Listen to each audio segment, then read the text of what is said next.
Assalamualaikum teman-teman, gimana kabarnya hari ini? Waalaikumsalam, Bang. Alhamdulillah baik. Hmm,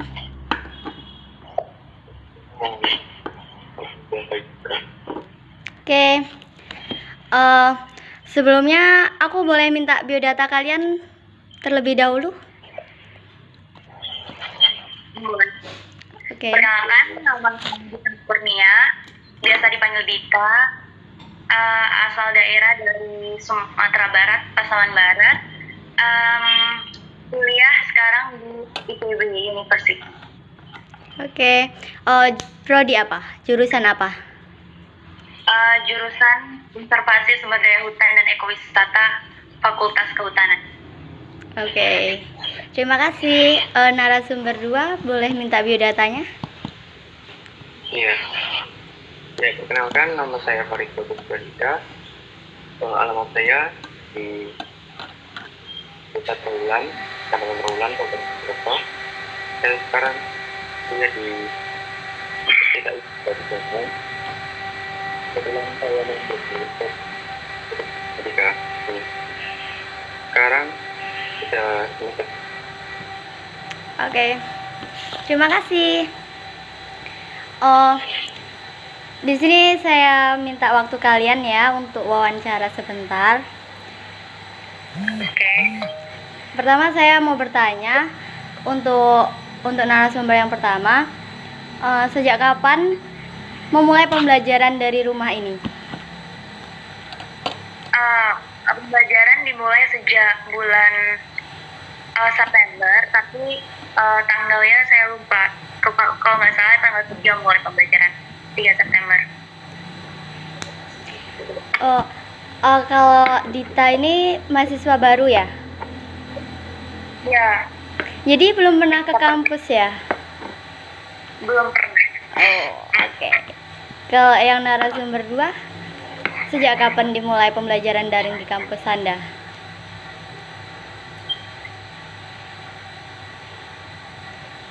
Sejak kapan pembelajaran daring di kampus Anda itu dimulai?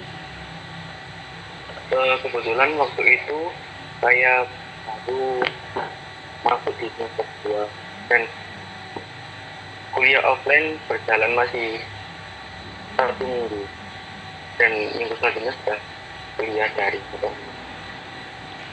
Oh, oke. Selanjutnya, pertanyaan selanjutnya, gimana sih perasaan kalian ketika awal dimulai pembelajaran dari rumah ini? Kalau aku sendiri, karena kan mahasiswa baru, belum pernah merasakan gimana sih dunia kuliah itu. Jadi walaupun daring ataupun offline, excited banget sih. Gitu. Oke, untuk narasumber 2 gimana perasaannya? Kalau pertama dulu saya pikir kan cuman bentar, jadi enggak, ya memang senang dulu, tapi lama kelamaan sih memang kuliah mudahnya itu mudah di offline daripada online, karena di offline kan bisa sharing-sharing langsung sama dosen maupun mahasiswa lain. Kalau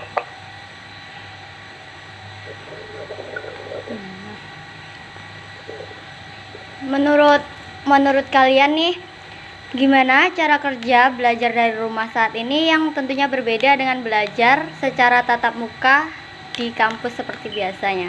Untuk narasumber 2, silakan dijawab terlebih dahulu. Cara belajar dari gimana? Gimana cara kerja belajar dari rumah saat ini yang tentunya berbeda dengan belajar secara tatap muka di kampus yang seharusnya gitu? Kalau di universitas aku sendiri kan belajar online itu kan menggunakan platform seperti Zoom, Gmail, dan lain-lain gitulah. Kalau aku sendiri menyesuaikannya, kan nggak mungkin kita materinya itu bisa kita pahami waktu kita pakai Zoom itu kan. Jadi emang kita tuh harus cari sumber dari yang lain gitu. Kita nggak bisa tetap cuma dari Zoom, dan kita juga harus cari relasi gitu waktu kita online untuk belajar bareng. Oke. Untuk narasumber 2 gimana? bisa diulangi soalnya pertanyaan. Gimana cara kerja belajar dari rumah saat ini yang tentunya berbeda dengan belajar secara tatap muka? Kalau dari saya sih harus lebih aktif ya, kalau misalkan ada kuliah di WA maupun di secara Zoom ataupun Google Meet itu, kita harus memanfaatkan waktu itu. Dan kita juga perlu mencari referensi-referensi lain seperti buku dan sebagainya. Oke. Terus, apakah dengan adanya belajar di rumah ini telah membantu proses belajar kalian? Karena saya belum pernah merasakan gimana berkuliah secara offline, jadi menurutku belajar secara daring ini membantu sih. Walaupun tidak membantu, kita bisa apa juga kan. Jadi emang kita tuh benar-benar menyesuaikan gitu. Terus untuk yang narasumber 2 kan udah pernah nih offline. Jadi kalau misalkan online sekarang ini ada nggak proses belajarnya ini membantu? Kalau saya sih ada, biasanya itu kan kalau misalkan secara offline itu ada beberapa mahasiswa yang takut ketika bertanya gitu ya.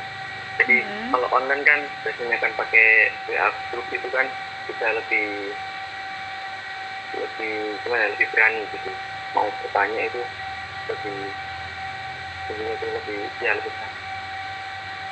Oke. Menurut kalian, jika belajar di rumah dilanjutkan hingga waktu yang belum ditentukan gimana?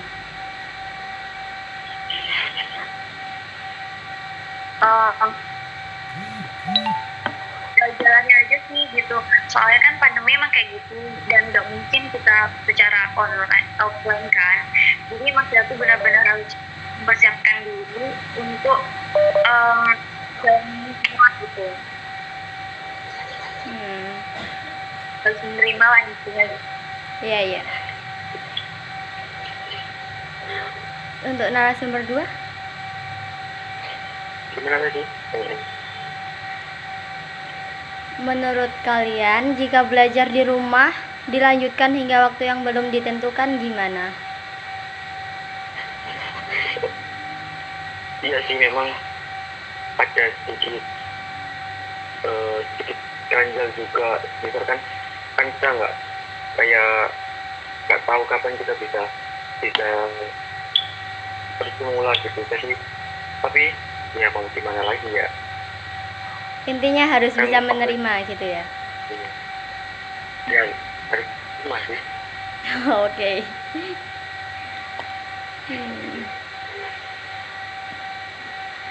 Mengapa belajar dari rumah untuk saat ini menjadi pilihan prioritas bagi kita? Pendapat kalian gimana? Ulang lagi. Mengapa belajar dari rumah untuk saat ini menjadi pilihan prioritas bagi kita? Ya, sebenarnya bukan prioritas sih. Kan emang dari universitasnya udah ngajuin gitu. Kita tuh emang harus belajar dari rumah. Jadi kalau seandainya kita nggak mau belajar dari rumah, maksudnya kita harus keluar dari universitas itu gitu kan. Oke. Narasumber 2? Kalau tuh ini kita kan memang dari pemerintah juga kan kita harus mematuhi kayak protokol kesehatan gitu. Jadi misalkan enggak kan di situ ada jaga jarak, begitu menerima juga harus mematuhi, biar kita juga jangan sampai hal-hal yang buruk itu terjadi sama kita gitu. Dan kampus juga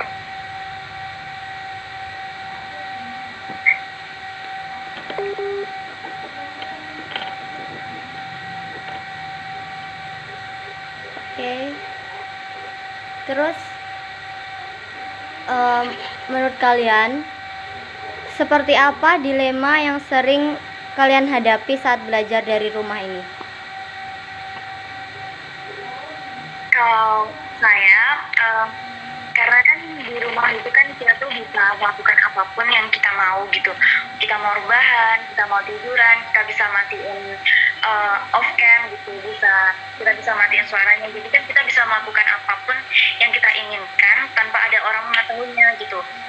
Dan karena itu apabila kita fokus kuliah, terkadang kan kondisi rumah tidak memungkinkan, seperti ada tamu, habis itu mungkin adik kita ramai gitu. Jadi pokoknya kondisinya tuh kurang stabil gitu, yang bisa menggoyahkan fokus kita dalam belajar gitu. Oke. Narasumber 2, Bisa diulang pertanyaannya. seperti apa dilema yang sering kalian hadapi saat belajar di rumah? Gimana? Seperti apa dilema yang sering Anda hadapi saat belajar di rumah? Kalau menurut saya sih itu kendalanya itu hanya di kayak koneksi internet gitu. Misalkan kalau kita tiba-tiba habis kuota dan jaringan buruk seperti itu. Oke.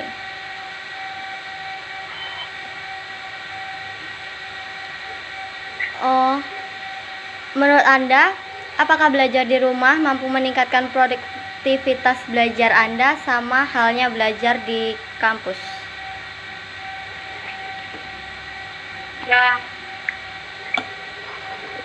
jadi sekarang kan semuanya juga online, jadi ya UKN juga dilaksanakan secara online.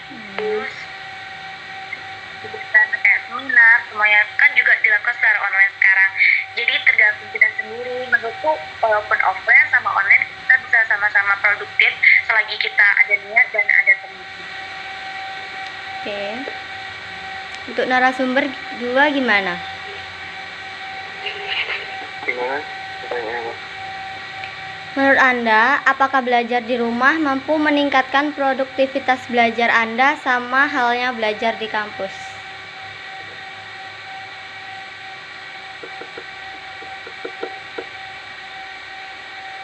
Gimana?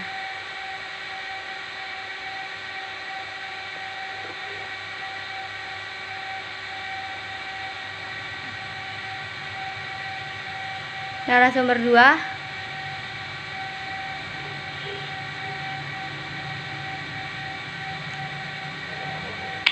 Bagaimana? menurut Anda, apakah belajar di rumah mampu meningkatkan produktivitas belajar Anda sama halnya belajar di kampus?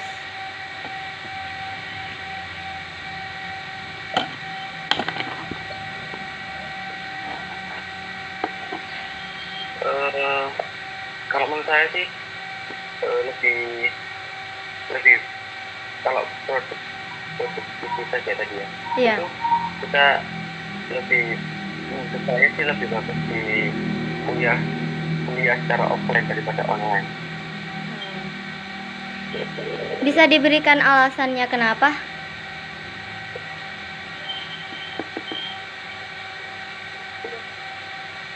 Bisa diberi alasannya kenapa kok bisa lebih memilih offline gitu? Ya itu tadi kan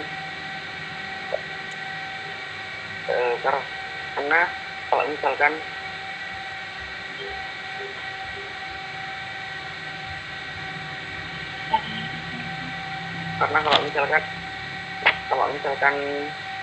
online kan kita terbatas gitu. Kalau di kampus kan, kalau misalkan offline kan kita mencari ilmunya tuh bisa dari sumber gitu. Oh, seperti itu.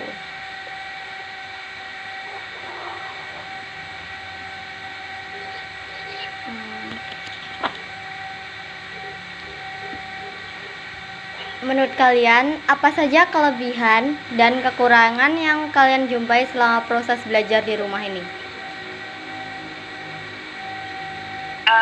Kalau menurut saya, kita bisa lebih rileks gitu dalam menjalani perkuliahan selama belajar gitu. Kita bisa melakukan sambil nyantai, sambil seperti itu pokoknya. Kalau kekurangannya banyak banget menurut saya. Pertama, kita nggak mengetahui gimana sih kondisi kampus kita gitu, dan kita juga nggak mengetahui teman-teman kita secara langsung, tapi walaupun kita sudah online. Terus apabila ada materi yang kurang kita pahami gitu, kita sulit mencari teman yang bisa untuk diajak bertukar pikiran gitu. Terus kendala jaringan pastinya, dan yang terakhir itu menurut saya kondisi rumah sih yang tidak selalu mendukung. Oke. Untuk narasumber 2? Untuk kelebihannya itu ya hampir sama memang. Kalau di kuliah online kan kita bisa di segala tempat dan segala waktu. Maksudnya kan kalau misalkan offline kan kita misalkan dijadwalkan jam 7.50 harus ada di kampus. Jangan kalau offline itu, kalau online kan kita jam kan bisa diatur itu sama sesuai dengan biasanya juga. Kalau kekurangannya sih lebih ke koneksi internet. Kalau misalkan kan ada beberapa tempat yang sulit, kayak sinyalnya tuh buruk gitu. Oke.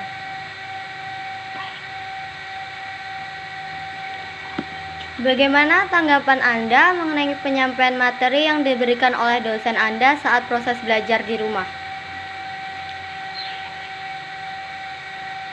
Menurut saya dosennya tuh udah memberikan penjelasan yang menarik banget dan cukup jelas. Tapi kan terkadang perkuliahan itu dilaksanakan di siang hari, dan dimana tuh kondisi kita tuh dalam itu sangat berat gitu, ada lain-lain. Tapi intinya para dosen berusaha untuk menjelaskannya dengan sangat jelas. Kalau kita benar-benar ada niat untuk memahaminya, pasti bisa. Oke. Narasumber 2 silakan. Kalau misalkan di kuliah online ini kan kadang itu beberapa dosen sih memang lebih memilih kita untuk mencari materi, dan di situ memang dosen itu lebih hanya menambahkan dan penyangga dari pertanyaan yang belum dipahami sama mahasiswa. Jadi menurut saya sih sudah lumayan kondisi saat ini. Oke.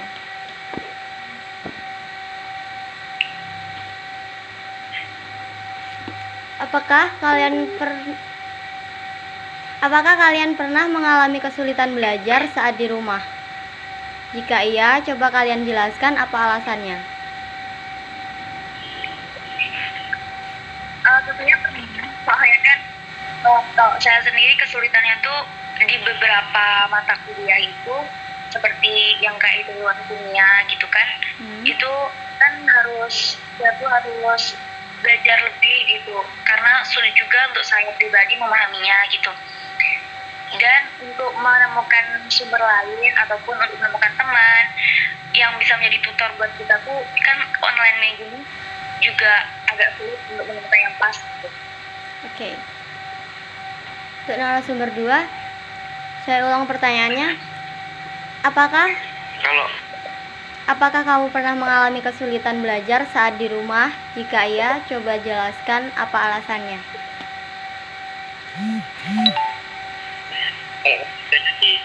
Biasanya itu kan kita misalkan diberi tugas sama dosen untuk mencari materi itu, dan di presentasi itu mencari materinya itu kan kadang-kadang di kayak di Google atau apa sumber yang lain itu kita tidak adanya itu di buku, di beberapa buku gitu. Misalkan adanya itu biasanya itu di kampus, entah itu di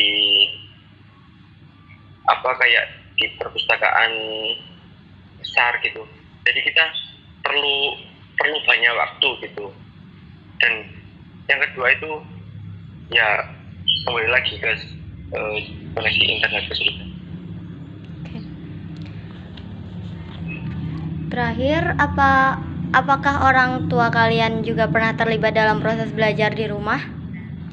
Seperti apa proses belajar tersebut sehingga orang tua kalian itu bisa sehingga orang tua kalian pun turut serta gitu? Kalau orang tua sendiri sih yang berpengaruh itu mungkin gini, misalkan saya sedang kuliah gitu, mereka berusaha untuk berusaha untuk menyiapkan kondisi rumah yang kayak sepi gitu biar saya lebih fokus. Terus dari segi fasilitas kita juga berusaha untuk memenuhi atau melengkapi. Terus pokoknya orang tua dukung banget. Untuk narasumber 2 gimana? Apakah orang tuanya juga terlibat? Memang hampir sama sih. Kan semua orang tua juga ingin kita itu fokus gitu. Jadi memang dia itu untuk menciptakan kita itu supaya nyaman juga waktu belajar. Oke. Kalian udah bosen belum belajar dari rumah ini?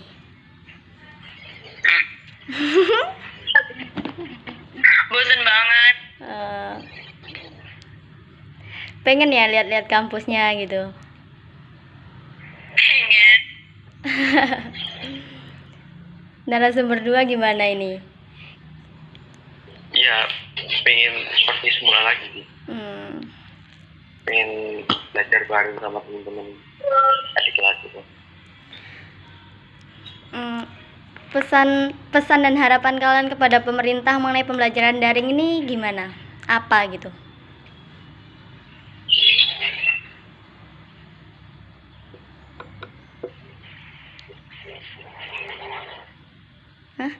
Pesan atau harapan kalian untuk kepada pemerintah untuk pembelajaran daring ini gimana?